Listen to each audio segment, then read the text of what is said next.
Now, I'd like to pull up another photo. As a member of the foundation that you're in, right here, Palmetto State Armory has used imagery clearly designed to appeal to the FBI-identified far-right domestic terror threat, Boogaloo Boys, with products such as this AK-47 style pistol designed in the same floral pattern that is often used by these group members to identify one another. Mr. Killoy, as a board member of the NSSF, do you condemn marketing firearms to identified extremist groups such as the Proud Boys or Oath Keepers or Boogaloo Boys? Yes or no, do you condemn your industry explicitly marketing materials to domestic terror threats? Congresswoman, the National Shooting Sports Foundation does not control individual member companies. But this is a member of your foundation, Mr. Killoy. But I take exception to the fact that, you know, I can assure you there is, we do not tolerate racism or white supremacy. Do you condemn marketing these materials? Do you condemn marketing these materials to Proud Boys, Oath Keepers, or Boogaloo Boys? That's all, Madam Chair. It's just a yes or no. Congresswoman, answer the question. I didn't know that was, I'd never seen that ad before, and I didn't realize that's what it was tied to. And I'm not an expert in that field. So you don't have an answer here. The lady's time has expired. Thank you. There was a lot of discussion about New York City. There is no discussion about gun violence in New York City without discussing the iron pipeline that is Florida, Georgia, South Carolina, North Carolina, Virginia, Pennsylvania, and honorary mention to Ohio, where 70% of likely illegal trafficked guns found in New York City come from. There's no discussion about gun violence in Chicago without talking about Indiana, because the violence and the mothers that we have to comfort are losing children due to the guns and the carnage and the lawlessness unleashed by those states. I move on. Every week in recent memory, we have had at least one mass shooting. Ms. Pringle, you are the president of the National Education Association. You represent teachers. Between 2009 and 2018, how many school shootings did the United States have? 288. 288. Now let's look globally. Our G7 partners, Canada, France, Germany, Italy, Japan, and the United Kingdom, combined, how many school shootings did those countries have? 50 times more. In almost 10 years. 288 versus 5. This is not normal.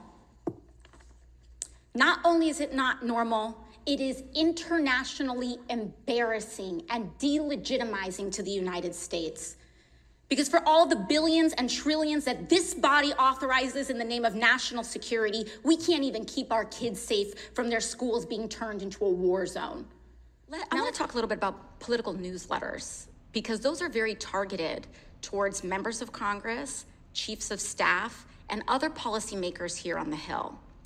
A joint investigation from Gizmodo and the Heated newsletter found, and I'd like to submit this to the congressional record, found that oil company advertising exploded in Washington, D.C. last year in D.C.-based newsletters in the lead up to the October 21 hearing here in this committee calling fossil fuel executives to testify.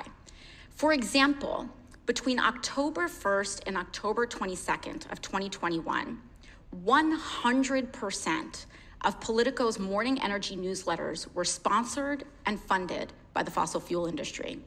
This also happened to be when we were in the thick of negotiating the Build Back Better Act and 3 weeks leading up to our hearing on big oil's role in promoting climate misinformation. From October 1st to October 22nd, 63% of Punch Bowl newsletters were sponsored by fossil fuel companies or interest groups, and every single one of the morning energy newsletters were sponsored by big oil. 62% of Axios's Generate newsletters were sponsored by fossil fuel interests. The Gizmodo investigation points out that these rates are highly unusual. I was wondering, Dr. Cha, if you could speak to how that influences, how those types of ads influence the negotiating environment and political and legislative outcomes of what's happening in Congress. I think they have a direct influence, of course, because one thing that they do is they mainstream their talking points, so they become very normal, even though what they're saying is quite extreme. They regularly do full-page ads in the New York Times to make it seem like they're doing what they need to be doing to meet their climate targets, when in fact we know that it is the exact opposite. They've also done things like pretended that they are in favor of carbon taxes, even though they lobby against them and in behind the scenes. So what they're trying to do is mainstream and normalize their behavior so that people don't think that what they're doing is so destructive, even though that we know what it is so destructive. Thank you. An order from last month. On October 6th, President Biden announced that he would pardon some, not all, simple federal marijuana possession convictions. And while the spirit of this executive order should absolutely be applauded, I do believe that issue experts have rightly pointed out that there is necessary action needed from Congress and state governments to actually fulfill the true impact and live up to the spirit of that order. In fact, the White House itself and the U.S. Sentencing Committee reported that there are currently actually only 0 people currently in federal custody for simple possession of marijuana. Now, Mayor Woodfin, an important distinction here is that President Biden issued pardons, not expungements, which is not necessarily within his purview. You, as mayor of Birmingham, have also issued a large degree of pardons, and we thank you for that. But can you quickly explain the difference between a pardon and an expungement? Pardons, as you know, are at the executive level, so president, governors, mayors. And that allows us to set aside penalties, or if one's actually incarcerated at any level, city, county jail, state, or federal, that they can immediately be released. But the expungement is extremely important because that's more at the judicial level. And even if you pardon me, if I apply for a job, for instance, the record that this can still be on my record, but more importantly, the arrest. And so the expungement through the judicial process allows a person's entire record to be concealed. That's not only the actual charge, but that it also includes the arrest. Thank you. Thank you for both those points, Mayor Woodfin. And so for folks following at home, a pardon may reduce or decrease the penalty of a crime, but an expungement is actually what wipes that slate clean, correct? That is correct. And I want to put together a little bit of a timeline of this collapse between November 12th and yesterday.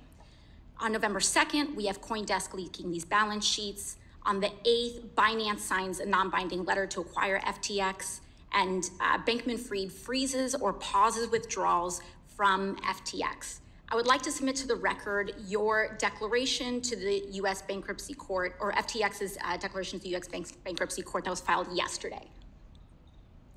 Now, on November 9th, the day after those assets were frozen, Binance announced it would not go through with the purchase. And according to this filing, the same day, Bankman-Fried emailed the Bahamian Attorney General with an offer. That offer stated that he would offer to unfreeze withdrawals just for Bahamian customers on FTX, quote, so they can tomorrow fully withdraw all their assets. Correct. Is that correct? Yes. Now, on November 10th, FTX DM, the next day, was placed into a foreign provisional liquidation in the Bahamas, correct? Correct. The next morning. Now, after that, Bankman-Fried then made good on his offer, on his previous day's offer, in that email to the Bahamian AG, opening withdrawals just in the Bahamas for a period of 25.5 hours. Is that correct? Correct. Now, during that period, $100 million was withdrawn in the Bahamas from FTX by 1,500 individuals, correct? Correct. And this was the day before you were set to take over. So he was still in control. This was like right before he was supposed to hand this off. Now, I think what we have here is that or rather afterwards, on November 12th, we have what Congresswoman Dean was just asking about with this additional minting, these questions around this additional minting. And then on November 16th, the Bahamian appointed joint provisional liquidators did something very interesting. They came here to the United States Bankruptcy Court and sought an entry to recognize the Bahamian liquidation as the main foreign proceeding. Would that additional control be of any potential value to Mr. Bankman-Fried for that Bahamian proceeding to be the main one? Well, clearly, there seemed to be an effort by the Bahamian Commission to get control of the bankruptcy process, and I think that was evident by their filing, which, by the way, was made up in New York, not Delaware. Oh, thank you. Thank you for that correction. Now, did you uncover any evidence that demonstrates that this window, that 25.5-hour window, opened in exchange for any consideration offered to Mr. Bankman-Fried by the Bahamian Attorney General or any state official, including a promise to initiate liquidation proceedings which might offer a path towards Mr. Bankman-Fried retaining some control or influence over FTX.com? We intend to investigate that very thing. Thank you very much.